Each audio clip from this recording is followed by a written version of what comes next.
It's CIA Crack Week here on OG Contraband's channel. Because of the conflict in Iran, this is the perfect time for us to talk about the Ronald Reagan era information that became public within the last year. This is no longer a conspiracy theory. Ronald Reagan actually had the CIA dropping off crack into black neighborhoods, and he was using the funds to fund this kind of illegal hidden war in the Middle East. We're looking at it through multiple different lenses, is something I like to do. Today's lens is through the lens of black crime. This is something that's came up on my channel multiple times because the supremacists, they want us to draw the conclusion. They don't say it, but what they want us to think is that, being African American automatically makes you more prone to crime or violence. And it's a successful way that they do their propaganda. But with Ronald Reagan, the world's largest crack dealer, and his CIA crack system, we see direct evidence exactly how the system is rigged, and it actually was entrapment on a national level. And it takes a while for it to sink in just how sick of an individual Ronald Reagan was for doing this. We'll talk more about this, different angles and perspectives, like I said. But he's dropping off this cocaine and crack into black neighborhoods for people to sell, selling it to the top dealers, obviously. And then simultaneously, he declares a war on drugs. So, he gives you the crack to sell.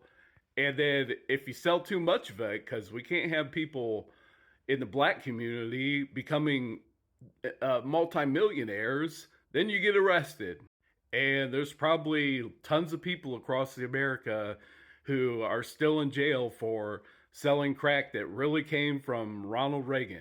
And what makes it even more disgusting, America's only actual business, printing money, and your proximity to the Fed and ability to either get some of that money or directly print it determines if you're actually rich or not. And I'm talking about billionaire, not millionaire.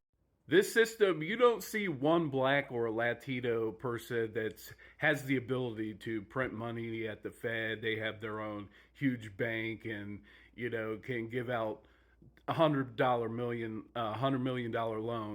So what makes it even worse with the entrapment, they totally have the hand on the lever of control on this finance. If they want more people to sell crack for them, they just hire less black people in the story. My favorite reply when it came to this discussion of black crime and everything, someone said on Twitter, that's how many times Karen calls the police. But here we have a crystal clear example of systemic racism. Ronald Reagan, I think he beats Trump for the worst president in history. This isn't as bad as slavery, but it's on the level of sickness, this whole plan. And I don't see how you go from, okay, Iran-Contra, there was 6 hostages, Americans being held by Islamic groups. How's the solution? Oh, I know. The solution is to dump crack into the black neighborhoods and then arrest them.